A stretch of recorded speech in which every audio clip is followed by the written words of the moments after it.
Ivo. E questa? Questa è la colonna sonora dei nostri viaggi, tra paesaggi magnifici e storie incredibili. Pronto? Prontissimo! Via!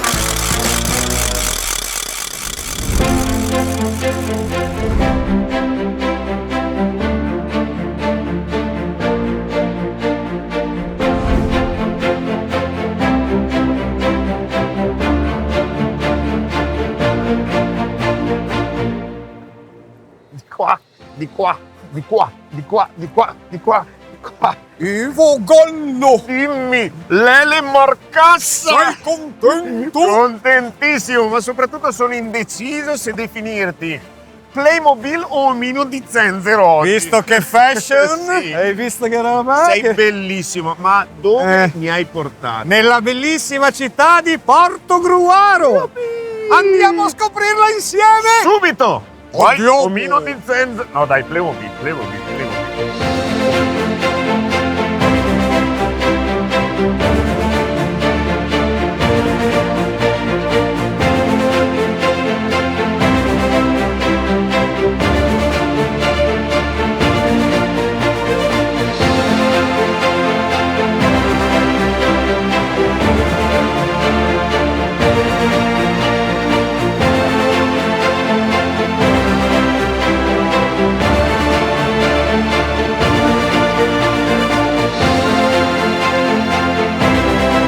Benvenuti a Portogruaro, vi porto un saluto a nome della città e di tutti i miei concittadini. Rappresento la parte turistica, l'anima turistica della città di Portogruaro, l'Infopoint turistico nel caso specifico è una nuova struttura nata in questi ultimi mesi a Portogruaro ed è pronta ad accogliere tutti i turisti, soprattutto diciamo quelli in arrivo dal mare, dalla nostra zona litoranea che ospita ogni anno milioni di presenze. La città di Portogruaro offre molto al turista, non per niente insomma, si è conquistata negli anni il nome di Piccola Venezia, si caratterizza da calli, campielli e soprattutto dal fiume Lemene che attraversa la città e che in passato è stata la via principale sia dei traffici che dei commerci che anche delle comunicazioni.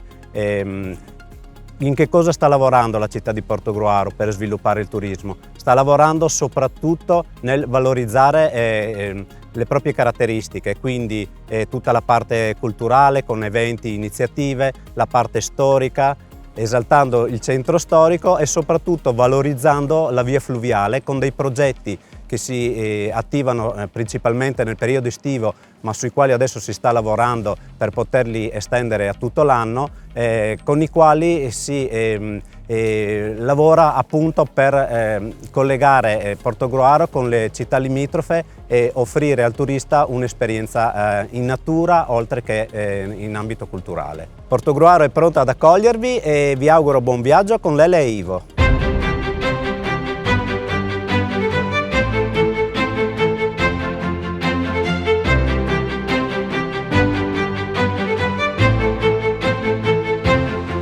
Questa calle nel centro di Portogruaro, un grande comune che insieme ad altri 11 forma quella che viene chiamata la Venezia orientale. Il toponimo della città è molto semplice, è intuibile, Portogruaro. Un tempo, durante il Medioevo, l'abitato di Gruaro, comune limitrofe a questa città, sentì l'esigenza di costruire un porto commerciale sul fiume Lemene e proprio in quest'area individuarono, diciamo così, la location adeguata per tale costruzione. Il tutto accade nel 1140. Pensate che poi nel 1187 l'abitato viene definito Plebem de Portogruari. Facciamo un passo indietro. Si attesta una comunità in questo luogo già nell'888, quando il re d'Italia Berengario concesse il feudo di questa zona all'abbazia di Santa Maria in Silvis, che è l'abbazia di Sesto a Regna, che era un grande centro monastico, ma soprattutto era un luogo di potere, ancora una volta di commercio, di agricoltura, un potentato molto grande, che oggi si chiama Abbazia di Sesto a Regna, perché si trovava proprio sulla convergenza dei due fiumi di risorgiva, il Regna ed il Lemene. Tra il 902 e il 952 d.C. Portogruaro fu distrutta da continue incursioni degli Ungari. Nel 1271, pensate, una brigata di fiorentini al soldo di un noto banchiere di Firenze cercò di occupare la città.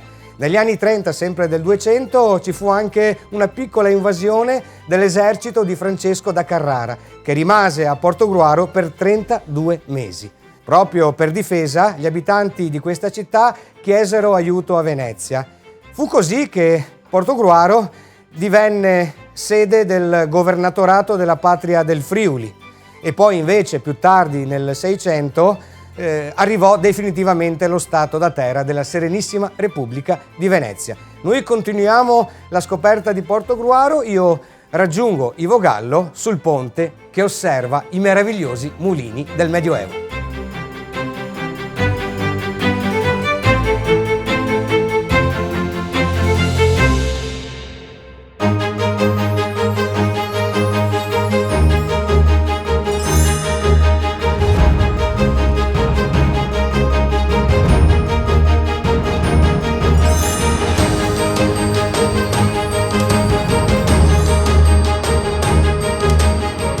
Che anche se oggi è una giornata grigia, Uggiosa. quando le città sono belle, Come te. con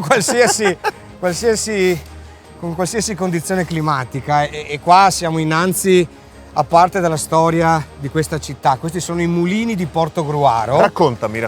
Sono stati costruiti nel XII secolo e controllati e governati sempre dai vescovi di Concordia, e tutto questo sino al 1867. Dopodiché vennero acquistati dal comune di Portogruaro e adesso all'interno ci sono delle bellissime esposizioni d'arte. Peraltro questo è il fiume Lemene, che tanta energia ed economia ha creato in questa bellissima città.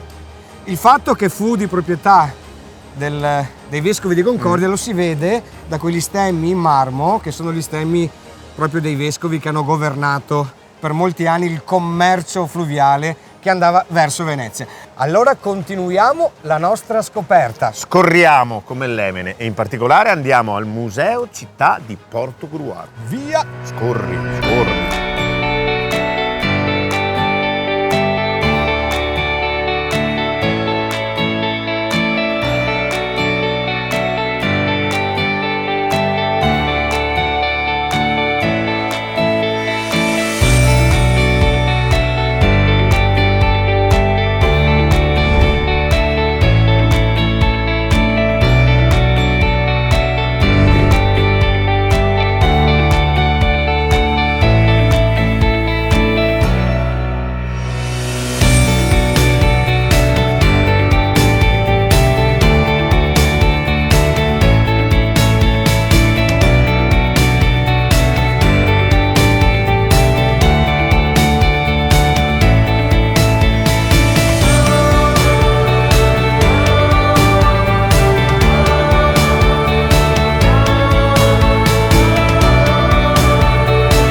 Siamo all'interno della Torre di Sant'Agnese, forse l'edificio più antico della città di Portogruaro. Dovete infatti pensare che la città era completamente cinta da mura, che furono demolite nel 1911. Le mura avevano 5 ingressi, 5 porte a torre, come questa, che è l'unica rimasta in piedi. Sant'Agnese appunto, poi c'era San Nicolò, San Gottardo, San Giovanni, e una porta che immetteva nella strada che conduceva verso l'abbazia di Sumaga. Quindi appunto l'edificio è importante per la ricostruzione della storia di Portogruaro. All'interno contiene numerosi oggetti antichi, per esempio alcuni libri molto importanti legati al commercio, come il libro dei Barcaioli del 1545, gli stemmi delle famiglie nobiliari della città e alcuni reperti che provengono dal più grande museo, che è quello nazionale concordiese. Nel piccolo cortile esterno da notare 2 lapidi con iscrizione in ebraico che ci ricordano la presenza di questa comunità che per molti secoli ha vissuto e commerciato all'interno di questo perimetro antico e così bello. Portogruaro ci regala la bellezza che è riconducibile alla sua importante storia, che in qualche modo oggi stiamo vivendo insieme a voi.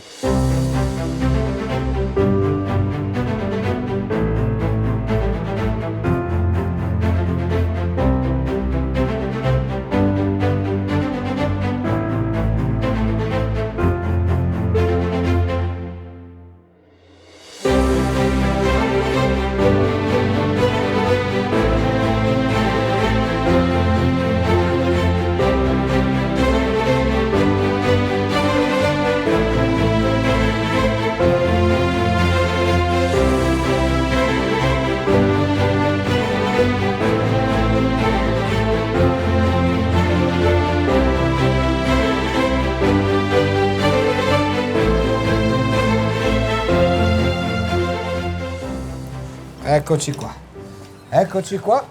Ma che bel posto, eh? Sì. Beviamo un Lison Pro Maggiore di OCG? Sì. E qua è il posto perfetto perché è la più antica osteria di Portogruaro, i Tre Scalini.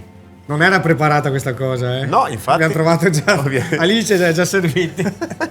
E quindi brindiamo a questa città meravigliosa, ricca di storia, ma anche di straordinaria enogastronomia. Sì. Vuoi la renga? Sì, voglio la renga. Ecco, mangia la renga. Voglio. Grazie. Mangio quello. Va bene. Io renga grande. Un cin cin. Ho il periodo della renga questo. Boh.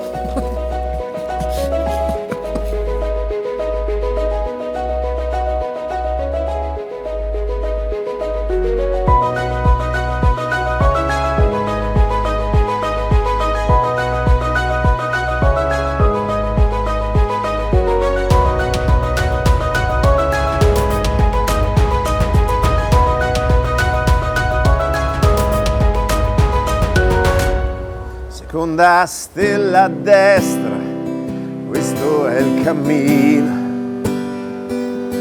e poi dritto fino al mattino, poi la strada la trovi da te, porta all'isola che non c'è.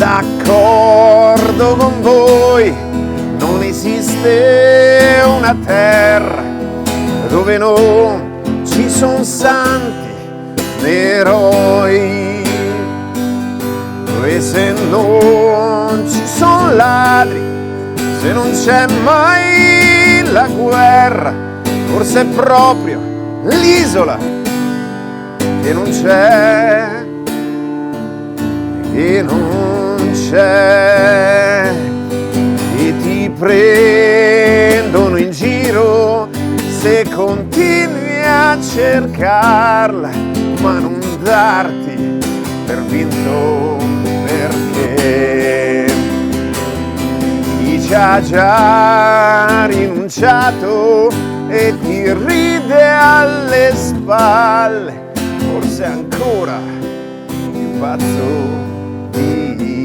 te.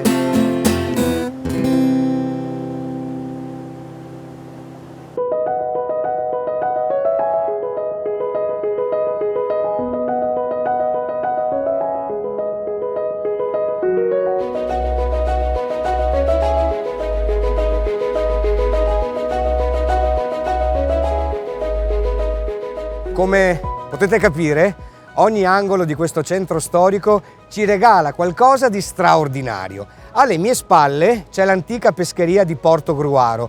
Sotto il portico si trova un oratorio, un luogo di preghiera votivo in legno del 1627.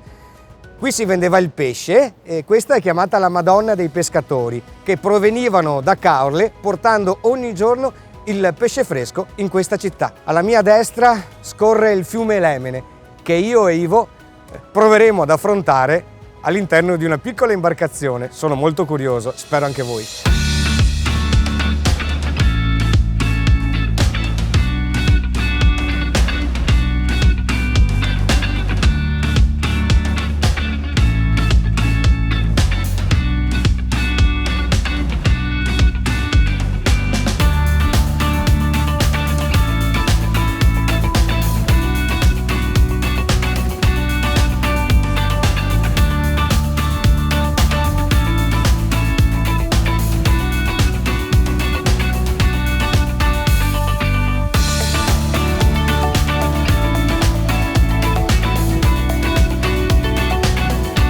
Ma che spettacolo però,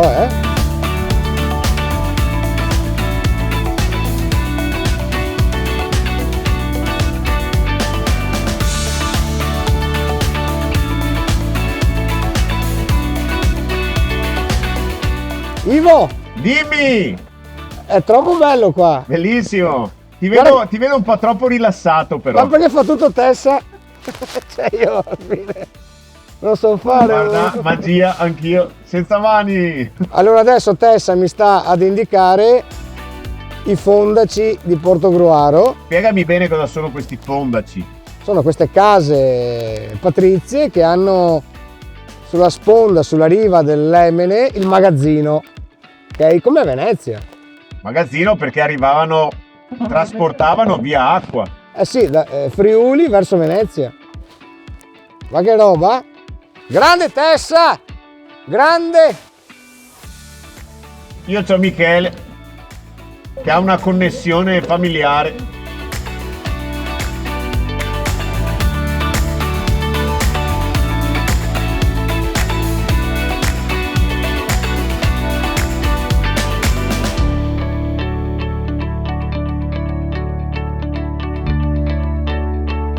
Peraltro, volevo dire a tutti che il più antico squero di produzione di barche del mondo era della famiglia Camuffo, nativi di Chioggia, ma che avevano sede qui a Portogruaro, quindi Del mondo. del mondo in assoluto.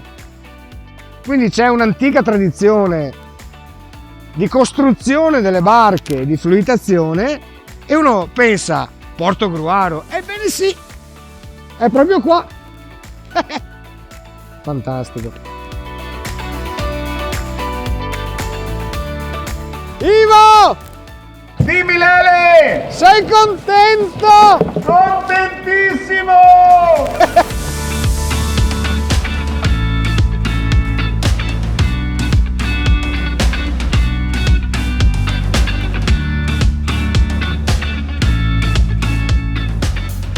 Ehi Figaro, sono qua, Figaro là, Figaro qua, Figaro là, Figaro su, Figaro giù, Figaro su, Figaro giù. Conto contissimo, sono il factotum della città, della città, della città, della città.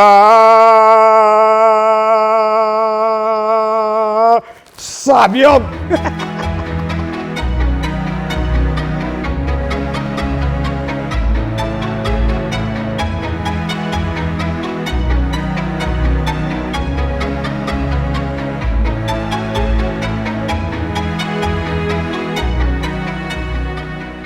È bello essere con Tessa, io ti ringrazio di questa opportunità che ci hai regalato di poter fluitare lungo il fiume Lemene nel centro storico di Portogruaro. Tessa, tu fai parte di questa associazione che è la SD Canoa Club Portogruaro. Che attività fate? Allora, noi facciamo tantissime attività, soprattutto incentrate sul fiume Lemene. Facciamo innanzitutto i corsi base, è un'attività aperta a tutti. Abbiamo dei soci che vanno dai 9 anni fino a 70 e tutti possono approcciarsi a questo sport, basta avere un buon rapporto con l'acqua, anche se noi cerchiamo di evitare che le persone ci finiscono dentro. Beh, io e Ivo non siamo finiti dentro per fortuna.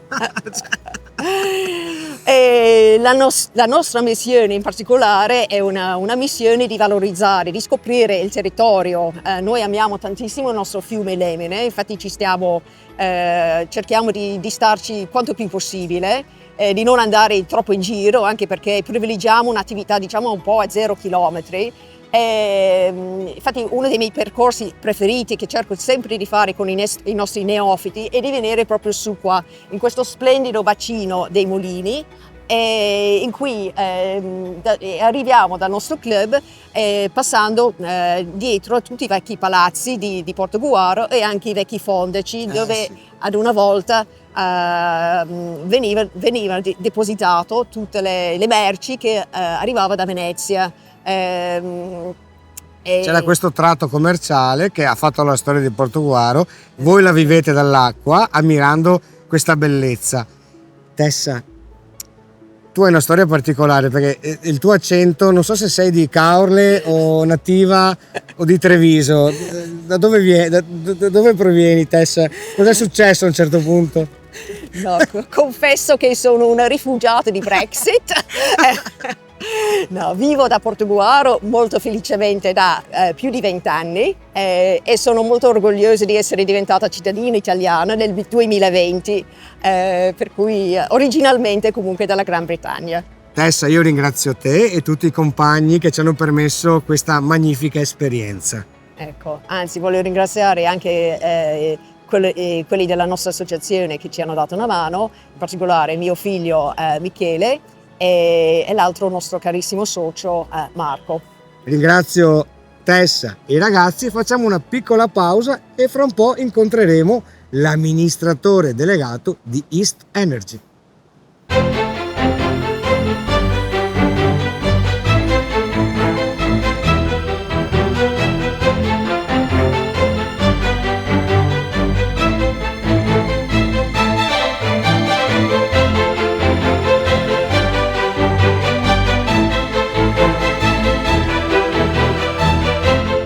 Piacere essere con l'amministratore delegato di Est Energy ed è bello incontrarci perché voi date una mano ai nostri viaggi, al nostro percorso, avete deciso di sostenerci come noi cerchiamo di sostenere una grande realtà che è presente in questo territorio da un po' di tempo. Sempre di più Est Energy ha conquistato con Gaudio l'entrata nel Triveneto, nel nord-est Italia.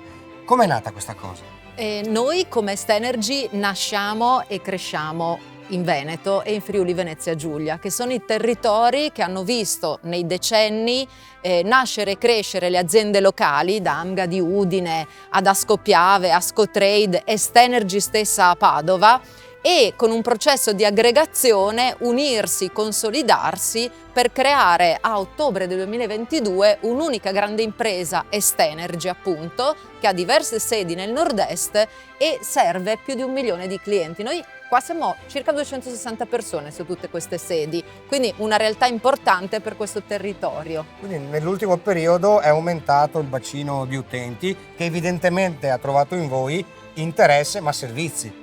Servizi soprattutto, e sì, devo dire che il nostro modo di operare è stato riconosciuto dai clienti e dal mercato, tant'è che il nostro numero clienti è in crescita continua. Cosa secondo me noi possiamo portare alle famiglie che magari ci stanno ascoltando? Sicuramente una grande presenza e la possibilità di entrare in tutti i nostri sportelli, che sono più di 40, per parlare, chiedere informazioni. Adesso c'è stato tutto questo tema della tutela, dei passaggi. Noi abbiamo avuto tutti i nostri canali aperti, considerate che abbiamo gestito 2.700.000 contatti nell'anno e un 10% agli sportelli, molto spesso proprio solo per chiedere informazioni, per capire cosa stava succedendo e domande anche giustamente semplici. Certo. Ma a me cosa succede? Io cosa devo fare? Noi abbiamo provato a rispondere, ad essere di supporto e insomma anche a scambiare, anche un po' per imparare. E poi a livello tecnologico siete molto presenti sul web, quindi non è così complesso entrare nel vostro pianeta. A parte che ho capito che non ti sei ancora registrato bene per scaricare le bollette. Sono cliente ma non registrato. Però dopo magari ti diamo una mano. Di questi contatti la metà sono digitali. Noi abbiamo una serie di strumenti, l'app è quello forse un pochino più evoluto, che ti aiuta anche a controllare i consumi, a vedere ma veramente ora per ora quanto hai consumato ieri, come puoi fare a risparmiare. Insomma, cerchiamo di far sì che i nostri clienti o anche i cittadini delle città in cui siamo possano possono farci domande come vogliono, con quello che gli è più comodo. E il cliente del Veneto, del Friuli Venezia Giulia e del Trentino com'è? Attento, molto curioso, fanno un sacco di domande, direi che 2.700.000 risposte testimoniano una grande attenzione per il mondo dell'energia, esigente e anche disposto a cambiare. Noi, oltre ai servizi di energia elettrica e gas, offriamo anche quelle che si dicono le soluzioni per l'efficienza, che possono andare dalle caldaie ibride o a condensazione o agli impianti fotovoltaici, e c'è un grande interesse anche proprio a capire come fare a risparmiare economicamente, ma anche a consumare proprio meno energia, anche molto l'idea del pesare di meno su questo pianeta, no? Di dare una mano all'ambiente.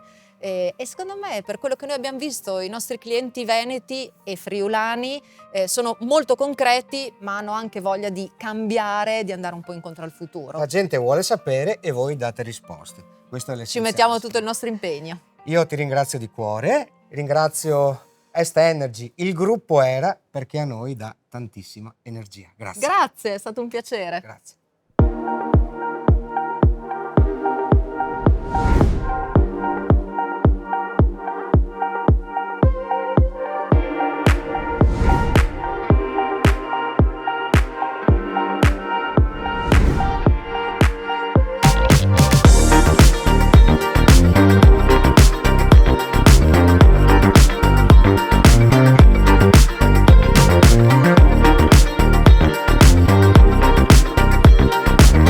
Sono con Mattia, che ringrazio. Grazie a voi. Alle spalle c'è questa struttura pazzesca che io ho sempre visto, non ci ho mai capito niente sulla funzionalità che avesse un tempo, ma Mattia è qui anche per questo, perché indagando sui tuoi lavori che facevi da giornalista non c'era una pubblicazione che raccontasse davvero la storia di questo luogo, e tu hai pensato a questo punto la scrivo io. Esatto. È nata questa pubblicazione che racconta un po' una storia di lavoro, una storia quasi epica per la città di Portogruaro, che è questo grande stabilimento dei perfosfati. Intanto, cosa sono questi perfosfati? Il perfosfato è il concime, il fertilizzante per l'agricoltura, che veniva prodotto fin dai primi anni del Novecento. E questa fabbrica servì proprio fin dal 1900, l'anno della sua fondazione, alla produzione del fertilizzante. E questo bacino servì un'area molto vasta che copriva dal Friuli, dal vicino Friuli Venezia Giulia, fino ad arrivare a San Donà di Piave, compreso ovviamente il territorio portogruarese. Certo. Ma quello che impatta davvero è l'imponenza di questa struttura. Raccontacela un po'.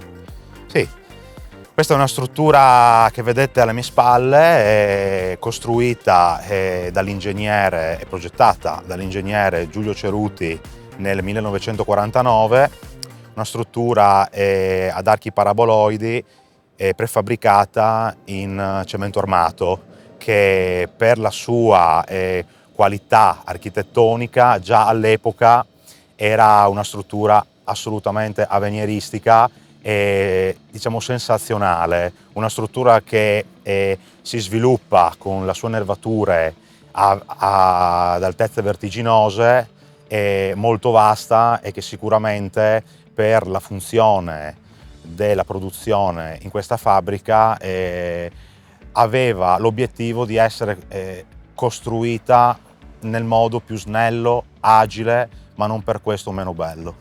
Infatti diciamo che è annoverata tra le grandi costruzioni del Novecento. Sicuramente. Non solo per il Veneto, ma insomma per tutta Italia. Assolutamente, questo è uno dei 90 paraboloidi, più o meno un centinaio di paraboloidi esistenti in Italia, che sono stati catalogati ovviamente anche già in passato, e sicuramente ha un valore architettonico molto importante per la struttura fin dagli anni 50 del Novecento. Cosa diventerà?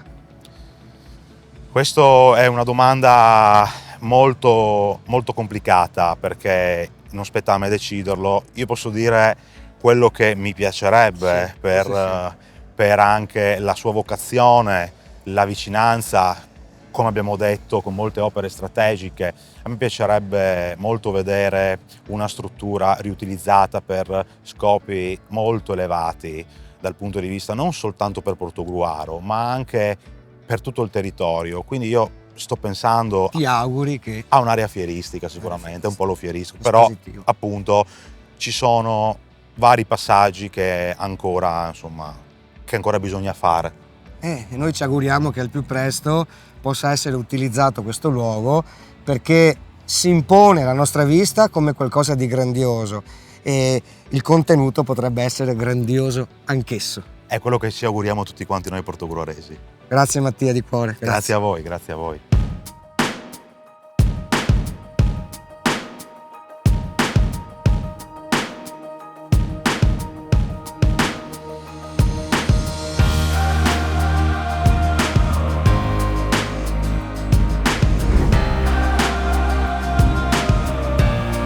Ecco la scalinata che ci porta al primo piano del Palazzo Comunale della città di Portogruaro. Questo è il simbolo, è un simbolo perché è davvero unico per la sua architettura. Pensate che la parte centrale fu costruita nel 1265, mentre le due ali laterali nel 1512. Nella sala al piano terra ci sono delle colonne di marmo e dei pilastri in mattoni molto imponenti. In quella stanza, nella parte sinistra, un tempo c'erano le carceri di Portogruaro. Alle spalle di questo palazzo municipale il fiume, via commerciale, e tutti i palazzi fondaco, come a Venezia, cioè ville, palazzi molto importanti che al piano terra avevano dei magazzini per la raccolta delle granalie. Quindi questo ci riconferma la vocazione economica di questa città, ma è una città ricca di arte e di cultura. Pensate che qui a Portogruaro è nato Luigi Russolo. All'interno di questo palazzo sono contenute alcune stampe del grande artista futurista, ma la pinacoteca invece è conservata a Casa Russolo, che ospita anche la biblioteca comunale.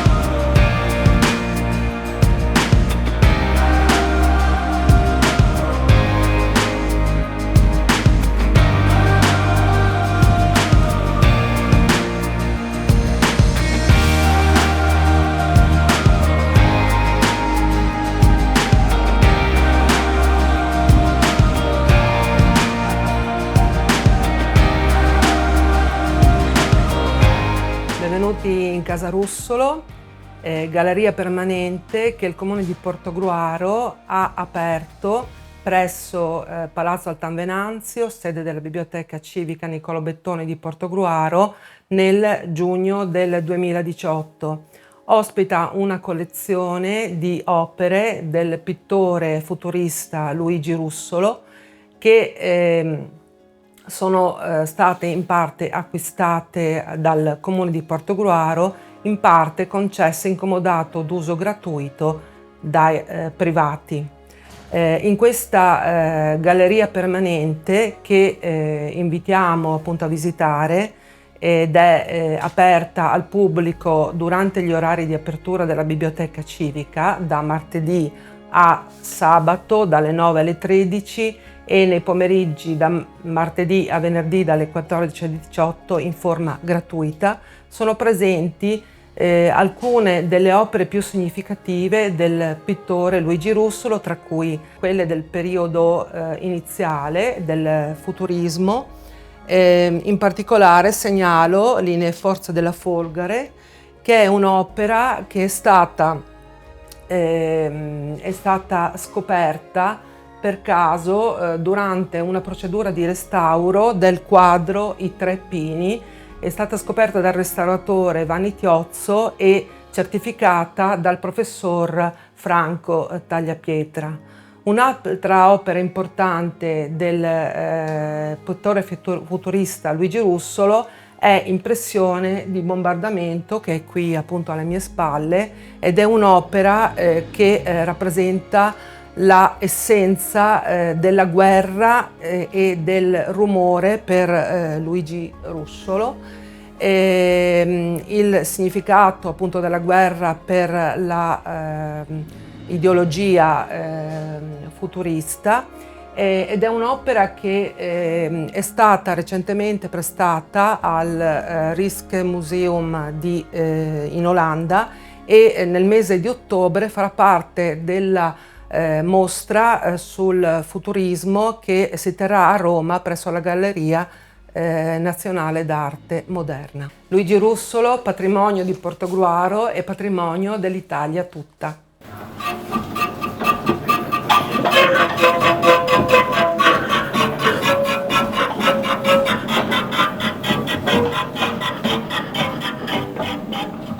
È bello stare all'interno di questa sala che raccoglie una piccola parte dell'opera di Luigi Carlo Filippo Russolo.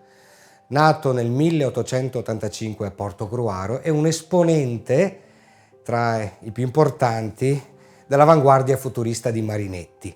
È stato compositore, musicista ed inventore, insomma un uomo davvero creativo.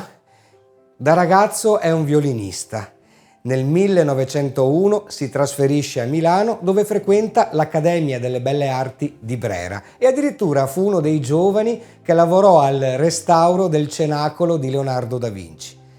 Nel 1922 scrive L'arte del rumore e costruisce appunto questi macchinari che si chiamano intona rumori, e uno di questi unito all'altro crea invece il rumor armonio. Quindi una grande macchina che produce appunto queste strane melodie, se così possiamo definirle, che poi sono state il preludio alla musica concreta, al rumorismo televisivo e cinematografico e soprattutto alla musica elettronica.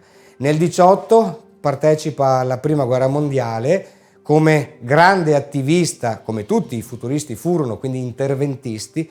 Negli anni 30 si trasferisce a Parigi e muore nel 1947, lasciandoci davvero un'eredità legata sia all'arte pittorica, ma soprattutto a una geniale creatività.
Alla stazione del treno di Portogruaro c'è un negozio particolare ed importante che, come dice scherzando il suo titolare, è un hotel vista mare.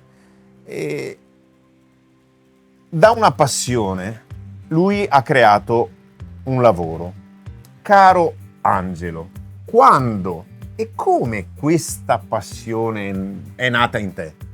Ero bambino e da quello che dice mia madre, quando mi portava a passeggio voleva sempre che passassi dove c'era la stazione ferroviaria, su un sovrappasso, e doveva stare lì ferma del tempo a vedere i treni che passavano, e io insistevo per essere portato lì. Forse lì è nata e si è installata la passione nel cuore. La passione per questi mezzi grandi. Probabilmente li vedevo grandi, li vedevo sbuffanti, perché c'erano ancora le locomotive a vapore, c'erano i treni merci, treni passeggeri, vedevo tutte queste cose, era un mondo che creava fascino, insomma. E adesso sono 25 anni che vado avanti, che ho questo negozio, che proseguo con questa attività che dà soddisfazione. Quindi conosciuti in tutta Italia, ma anche in tutta Europa. E in tutto il pianeta, perché ho spedito treni in qualsiasi posto nel mondo. E questi treni arrivano tutti puntuali. Puntuali, sì. Ma questo è un mondo particolare, ma sembra un po' a sé. O mi sbaglio? Diciamo, è un mondo discreto, cioè ci sono tantissimi appassionati in tutti i campi, in tutte le professioni, anche le persone più insospettabili, che non si pensava, personaggi famosi che sono venuti anche qua a comprare treni, che sono appassionati. Uno su tutti è Renato Zero, un grossissimo collezionista appassionato di treni. Lucio Dalla era un appassionato di treni. Dai. Ce ne sono tanti. Ai tempi che furono, per esempio, c'era un famoso tenore che ha fatto scuola, faceva anche in Rai negli anni 60, faceva lezioni di fermodellismo, quindi non è proprio un mondo sconosciuto. Rod Stewart, per dire, ha un plastico, George Clooney, per le signore, George Clooney è un appassionato, ha un grandissimo plastico. E quindi si creano delle associazioni, dei club. Ci sono allora gli appassionati, poi ovviamente tra appassionati si formano dei club e ci sono club, ci sono plastici sociali, plastici commerciali, nel senso che per esempio a Firenze c'era un conte che aveva costruito un plastico che purtroppo è venuto a mancare, la famiglia ha detto cosa facciamo di questa cosa qua, e in centro a Firenze, nella sede di un vecchio cinema, hanno ricreato tutti i locali ristrutturati e hanno installato questo plastico che è visitabile. Se andate a Firenze, fuori dalla stazione Santa Maria Novella c'è questo vecchio cinema trasformato in sede per il plastico, è visitabile. C'è un plastico grandissimo ad Amburgo, conosciuto in tutto il mondo. Per dire numeri, ad Amburgo fanno più visitatori che a Gardaland. Si parla di oltre 1,5 milioni di visitatori all'anno. Quindi in effetti non è di nicchia, ma diciamo che è discreto, cioè ce ne sono tanti appassionati, ma non è che lo divulgano ai 420, se lo tengono per sé. Una vera e propria passione. Passione per rilassarsi, per divertirsi, per svagarsi. E allora ci sono anche i club, e club ce ne sono un po' in tutta Italia di appassionati. Ne abbiamo anche qua, fortunatamente a pochi passi, qua a Portogruaro c'è un club dove alcuni appassionati si ritrovano, si riuniscono, lo rendono visitabile il sabato pomeriggio in determinate date programmate, e quindi si può visitare tranquillamente questo club. Anche io posso visitarlo? Certo. Tipo adesso? Adesso possiamo andare, c'è il mio amico Sandro qua che vi condurrà volentieri a vedere questo plastico. Perfetto. Angelo, ti ringrazio. Grazie a te. Veramente particolare e rilassante, avevi ragione, è proprio rilassante. Sì.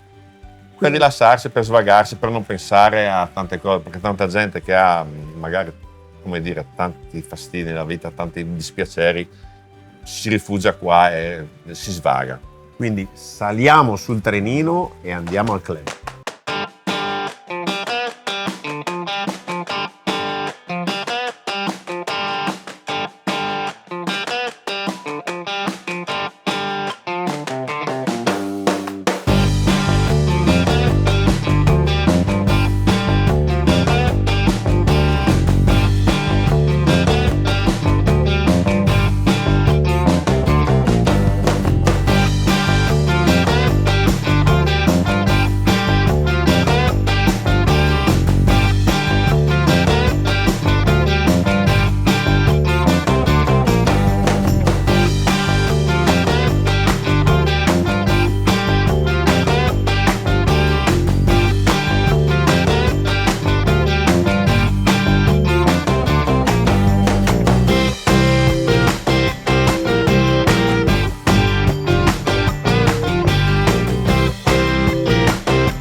decisamente. Luca! Eccolo! Luca! Ciao Luca! Ciao, ragazzi. Ciao, Luca, ciao. Bello ritrovarci nella tua Portogruaro. La mia adesso. Portogruaro, sì. Sei Esatto. stato adottato da questa Sono comunità. stato adottato da questa meravigliosa comunità ormai 12 anni fa. Noi dobbiamo ringraziare Luca perché ci ha dato una grossa mano per questo viaggio qui a Portogruaro, perché con la tua pagina Visit Portogruaro, tu, coadiuvato dalla moglie Nicoletta, ti occupi di divulgare. Divulgare, sì, è esatto il termine giusto, proprio divulgare. Sì, perché questa pagina è nata proprio con l'intento di mostrare le bellezze di Portogruaro. Perché l'ho aperta? Perché sentivo la necessità di mostrare a chi abitava a Portogruaro, ma anche a tutte quelle persone che Portogruaro volevano conoscerla, la bellezza di questi luoghi. Mi accorgevo che nonostante per molte persone del luogo molti angoli, molti scorci fossero scontati, in realtà erano delle bellezze uniche che non potevano rimanere lì negli occhi, nell'immaginario delle persone. E allora ho deciso di iniziare a fotografarla con un taglio fotografico che è quello del visitatore, del turista a tutti gli effetti. Che poi peraltro ci dicevi, è simpatica questa cosa, che chi per motivi storici o sociali è immigrato, se n'è andato dalla città, ti chiedeva addirittura fammi vedere. Sì, perché nel momento in cui la pagina è iniziata a prendere piede è iniziato quindi ad essere visibile, le persone, soprattutto argentini, brasiliani, i nipoti, i figli di chi è immigrato negli anni hanno cominciato a scrivere chiedendo di mostrare quelli che erano i luoghi dei ricordi. Quindi la casa del nonno. La casa del nonno. la fontana con le gru, quella. Sì, poi la possiamo andare a vedere, Certo. lì c'è anche un aneddoto un po' particolare, come per esempio il palazzo che abbiamo qui dietro alle mie spalle. È l'unico palazzo della via che storicamente ha invece la facciata rivolta verso il fiume Lemene. Quindi come a Venezia. Come Venezia, infatti qui possiamo respirare venezianità. a tutti Quindi un gli effetti. fondaco, quindi una casa con il piano nobile, sotto magazzino, si Esattamente. entrava con la barca, si scaricavano le merci. Esattamente. Portogruaro ha un legame fortissimo con il fiume. E le gru cosa stavate dicendo? Infatti, sono curioso. Cosa sono ste gru? Le gru sono il simbolo della città, le due gru che sono riportate appunto sopra il pozzetto che abbiamo nella Piazza della Repubblica, in parte al Palazzo Municipale, e non sono le gru originali, perché le gru originali durante l'invasione austriaca nel 1917 vennero rubate per fare cannoni. Quindi fuse per fare cannoni, fare fucili. Quindi queste sono una riproduzione delle gru originali. Sì. Gru, quindi Gruaro è da Gru. No, in realtà dal paese di Gruaro, il toponimo ufficiale, però la leggenda Luca racconta. Allora, si dice che Portogruaro non sia legato al nome delle gru come molti intendono, ma in realtà sia, essendo stato un porto fluviale, negli anni in realtà c'era palude, quindi il termine Gruaro indica uno stato paludoso, quindi il porto paludoso. Ma può essere forse che anche questi volatili vivessero nella palude. Però potrebbe anche essere di laguna o potrebbero anche essere tipici delle lagune, e quindi da lì prendere il nome e quindi diventare a tutti gli effetti quello che è il simbolo oggi riportato dappertutto nella città. Grazie Luca, andiamo per Grazie a qualcosa voi. insieme? Volentieri. Dai che andiamo. No, grazie. Gruzie. Di qua, offro io. Non ridere. Quando Non dici piove, offri non tu. piove. Esatto. Non piove.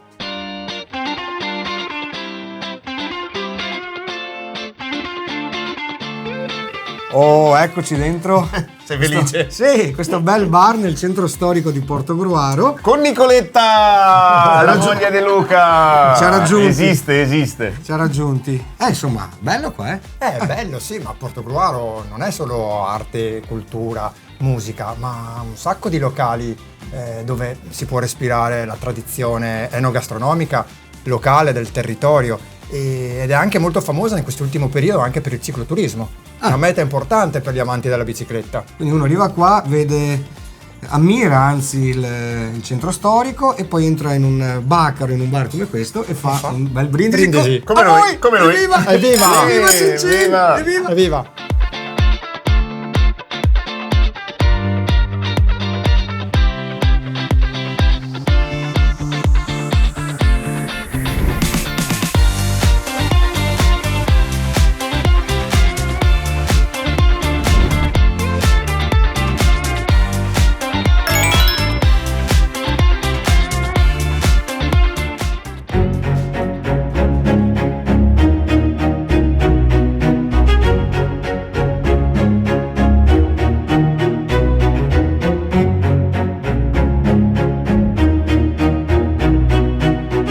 piacere essere qui con Federico, il direttore di questo museo davvero importante che si trova nel cuore storico di Portogruaro ed è stato il primo museo statale archeologico del Veneto.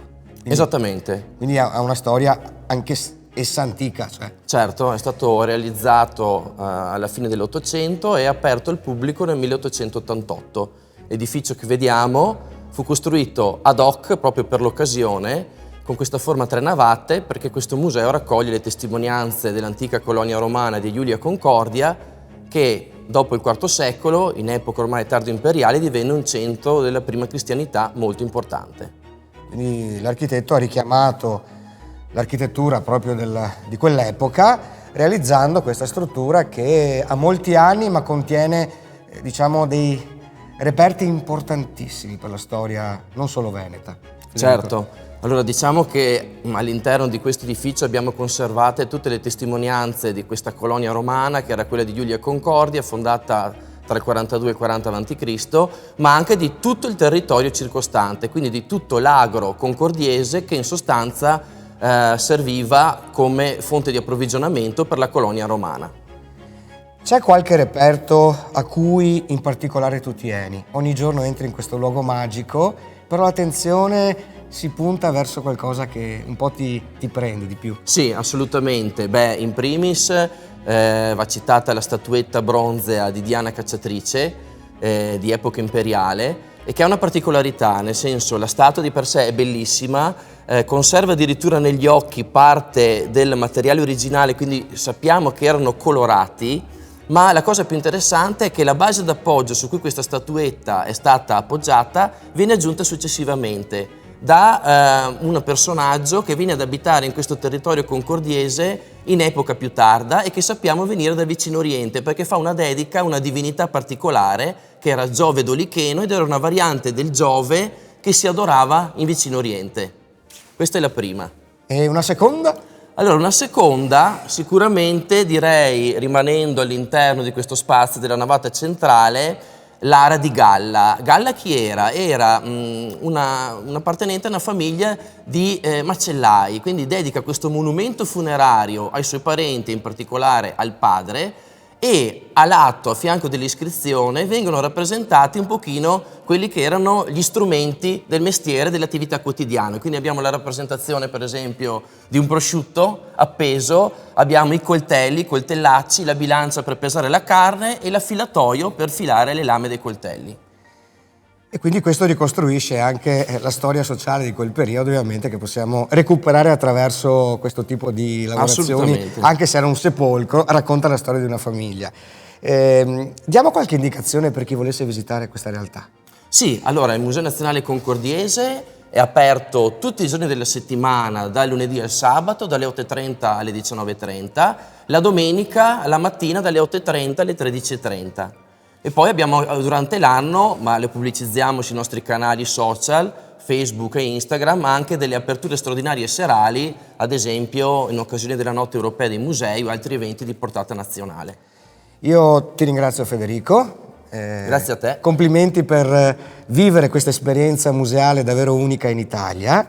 Tu ci sei qui tutto il giorno e credo che sia anche la tua passione. E lo si evince anche da come racconti la bellezza di questo luogo. Quindi in centro a Portogruaro c'è il museo archeologico statale più antico del Veneto, e questo è un primato importante, bisogna venirlo a visitare. Certo, vi aspetto.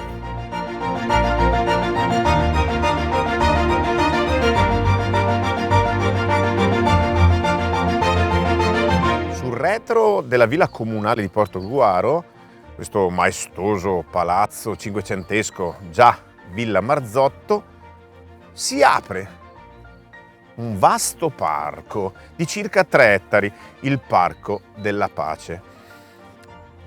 Camminando si capisce il perché di questo nome.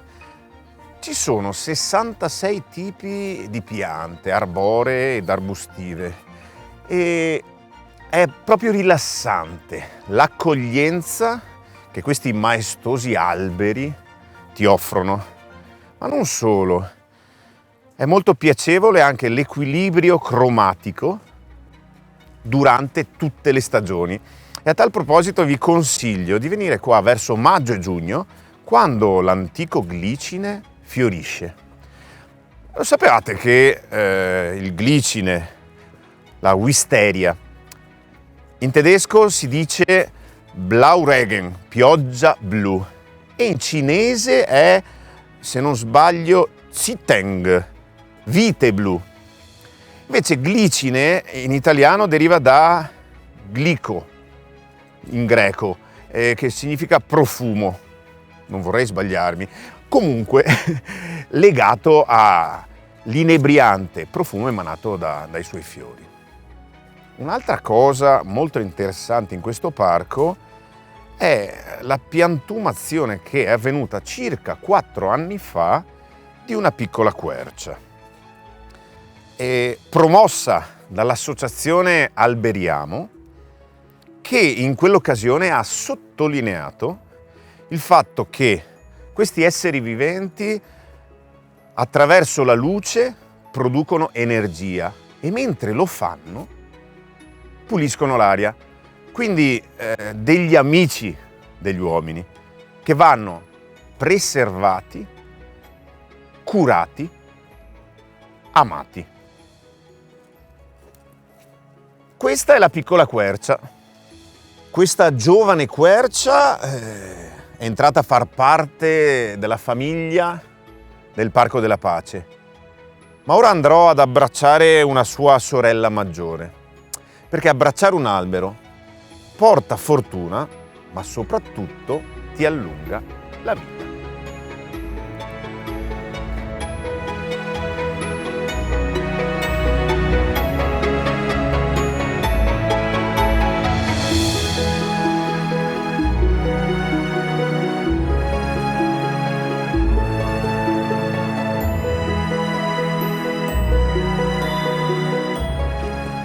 Ed ora dalle vibrazioni di questa amica pianta passiamo alle vibrazioni dell'arpa di Nicoletta.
all'interno del Palazzo Vescovile di Portogruaro, sede da un po' di anni di esposizioni artistiche davvero importanti. Ricordo la mostra fotografica dell'agenzia Magnum, una delle più importanti agenzie del mondo, ricordo la collezione Sgarbi e adesso c'è una mostra davvero importante e particolare che rimarrà qui fino a maggio, la Dogaressa tra storia e mito, nel senso che questo percorso espositivo racconta alcune figure femminili che hanno reso importante Venezia, fondamentalmente delle compagne dei dogi, quindi donne di potere che hanno determinato l'evoluzione della cultura, dello stile e anche della moda di Venezia, dal Medioevo ai giorni nostri. In particolare mi sono soffermato in questa sala perché ci sono 3 donne di Portogruaro che hanno rivoluzionato lo stile e la cultura non solo veneta, ma direi italiana, a partire da Isabella della Frattina, figlia di quella nobile famiglia patrizia che costruì la villa di Portogruaro, che oggi è villa comunale, villa appunto della Frattina, progettata e costruita tra il 1540 e il 1542 da un grande architetto che era Guglielmo Bergamasco, Lucia Memmo e Marta Marzotto. Indubbiamente non una moglie di doge, una dogaressa nel periodo importante della Serenissima, ma una donna di Portogruaro che ha cambiato e rivoluzionato il costume italiano, è stata una protagonista della moda, anche del folklore, della cultura soprattutto del nostro paese. All'interno di queste sale possiamo trovare alcuni nomi davvero fondamentali per la storia dell'arte italiana, per esempio Jacopo Tintoretto, Giovanni Bellini, Francesco Pavona. Tutto questo a Portogruaro. La Dogaressa, finalmente nell'arte trionfa la femminilità.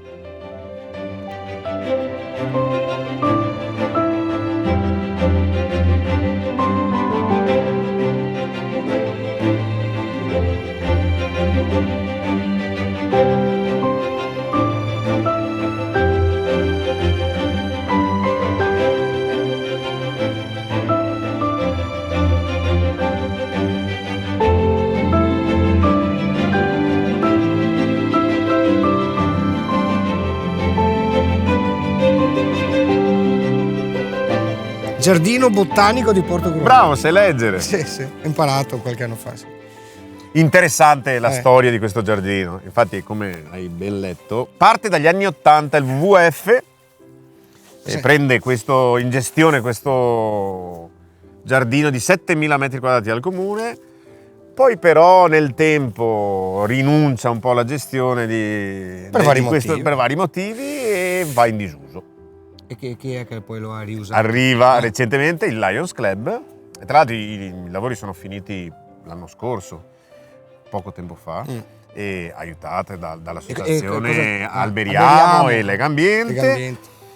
Hanno fatto un'opera di ripristino davvero eccezionale. Infatti, come abbiamo visto, ci sono tutti gli alberi catalogati, perché c'è il cartellino con... tu vuoi fare la lista degli alberi? Bravo! Entra nel mondo degli alberi. Alpicetum, cioè zona... alpina. Sì. Fagetum. Bravo. Faggi, sì. Poi l'alloro, aspetta. Laureto, che non è...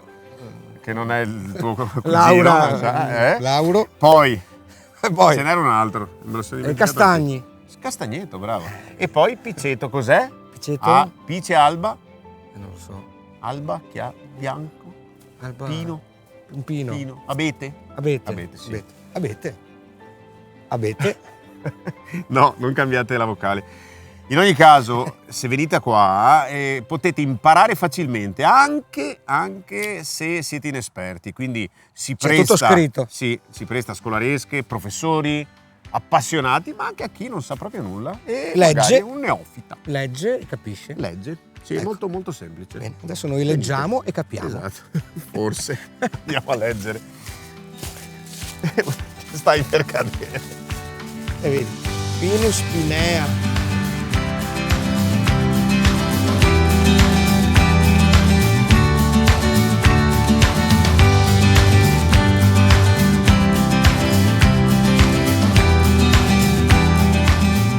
Ivo Gallo Dimmi Lele Marcassa. finisce anche questo viaggio a Portogruaro.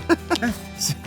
Rido non per Perché Portogruaro, ma rido perché anche alla fine del viaggio sembri ancora Playmobil o l'omino di zenzero. Tanto Wow. fashion però, super fashion, sì, oggi ok, sono sì. super fashion.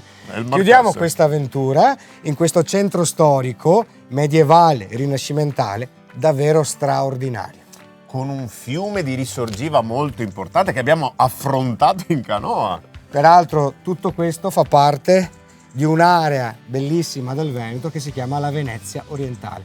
Volevo chiudere, se mi permetti, con delle parole di Ippolito Nievo dalle Confessioni di un italiano, Ippolito, che ritroviamo dopo Soave, perché poco distante da qui visse parte della sua esistenza.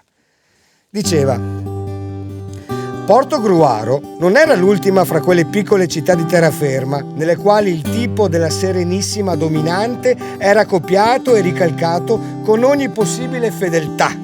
Le case, grandi, spaziose, col triplice finestrone nel mezzo, si allineavano ai due lati delle contrade, in maniera che soltanto l'acqua mancava per completare la somiglianza con Venezia.